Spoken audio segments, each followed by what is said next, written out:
Hello. ഇന്ന് ഞാനിപ്പോൾ വന്നിരിക്കുന്നത് എന്നാന്ന് വെച്ചാൽ നമ്മൾ നോർമലി വാട്സപ്പ് സ്റ്റാറ്റസൊക്കെ എല്ലാവരുടെയും കാണാറുണ്ട്. പിന്നെ പെട്ടെന്ന് ചിലപ്പോൾ അതിങ്ങനെ നെറ്റിൻ്റെ ഇഷ്യൂ കൊണ്ട് തന്നെ കറങ്ങി കറങ്ങി നിൽക്കുക. അതുകൊണ്ട് ഞാൻ മാക്സിമം അത് നോക്കാറില്ല. നേരത്തെയൊക്കെ നോക്കുമായിരുന്നു, ഇപ്പം ഞാനങ്ങനെ നോക്കാറില്ലാത്തൊരു കാര്യമാണ് വാട്സപ്പ് സ്റ്റാറ്റസ്. പിന്നെ അതിനകത്ത് കാണുമ്പോഴും നമുക്ക് സങ്കടങ്ങളുള്ളതും വിട്ടുപോയവർ അവരുടെയൊക്കെ നമ്മളെ വിട്ടുപോയ കാര്യങ്ങളൊക്കെ മെൻഷൻ ചെയ്തൊക്കെ ഇടുമ്പോൾ നമുക്കത് ചിലപ്പം താങ്ങാൻ പറ്റുന്നത്, കാരണം നമുക്ക് അവരെയും ചിലപ്പോൾ അറിയാമായിരിക്കും. അതുകൊണ്ട് അതും നമുക്ക് താങ്ങാൻ പറ്റാത്ത കാര്യങ്ങളാണ്. അതുകൊണ്ട് ഞാൻ മാക്സിമം സ്റ്റാറ്റസ് കാണാറില്ല. നല്ല സ്റ്റാറ്റസ് എന്ന് ചിലപ്പോൾ നമ്മൾ നോക്കുമ്പം നല്ല ഇതൊക്കെ കാണുവാണെങ്കിൽ ചിലപ്പോൾ ഞാനത് കാണും, അല്ലാതെ മനഃപൂർവ്വം ഒഴിവാക്കുന്നതല്ല.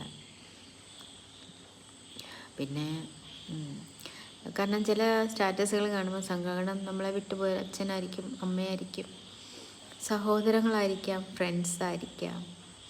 അപ്പം എനിക്ക് അങ്ങനെയുള്ളവർ കുറച്ച് കാണുമ്പോൾ ഭയങ്കര വിഷമമാണ്. മരണം എന്ന് പറയുന്നത് അറിയാമല്ലോ, നമ്മൾ വീണ്ടും ഒരിക്കലും കാണുന്നില്ല. അപ്പം നമ്മൾ അത് ഓർക്കുമ്പോൾ നമുക്ക് എപ്പോഴും വിഷമമായിരിക്കും അല്ലേ.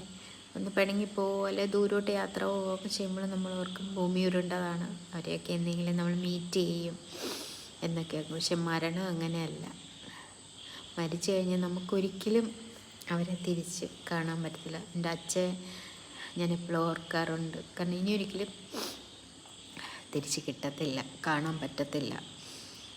അതുകൊണ്ട് തന്നെ അങ്ങനെയുള്ള കുറേ കാര്യങ്ങളൊക്കെ വരുമ്പോഴേ നമുക്കതൊരു പക്ഷേ ഭയങ്കര സങ്കടങ്ങളായിരിക്കും.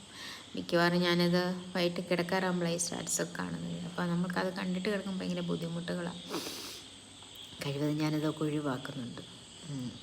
ഞാൻ കൊച്ചി ജോലിയിൽ ഒരു പെൺകുട്ടി ഉണ്ടായിരുന്നു, എൻ്റെ ഹസ്ബൻഡ് പെട്ടെന്ന് മരിച്ചുപോയി. ഇപ്പോഴും അവൾ വർഷം 3-4 കഴിഞ്ഞു.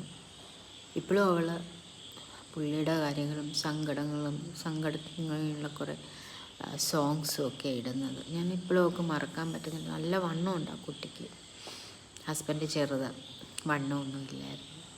ഇപ്പോഴും പുള്ളിയെ ഓർത്തുകൊണ്ട് തന്നെ ജീവിക്കുക. അച്ഛനും അമ്മയുണ്ട്, ചേച്ചിയുടെ പിള്ളേരും ചേച്ചിയുടെ ഹസ്ബൻഡും ഒക്കെ ഉണ്ട്. അവരുടെയൊക്കെ സ്റ്റാറ്റസിൽ വന്നാലും എപ്പോഴും എന്തെങ്കിലും സങ്കടങ്ങൾ അവൾ ഓർക്കുന്നത് ഹസ്ബൻഡിൻ്റെ കാര്യങ്ങൾ കൊണ്ട് അല്ലേ. നഷ്ടങ്ങൾ ഒരിക്കലും നികത്താൻ പറ്റാത്തതാണ്. പ്രത്യേകിച്ചും പ്രിയപ്പെട്ടവർ നമ്മളെ വിട്ടുപോകുമ്പോൾ. ദൂരെ എവിടെയും ജോലിക്ക് പോകുന്നതല്ലല്ലോ, പിന്നെ ഒരിക്കലും തിരിച്ചു വരാത്ത ഒരിടത്തേട്ട് അവർ പോവുക. അത് നമുക്ക്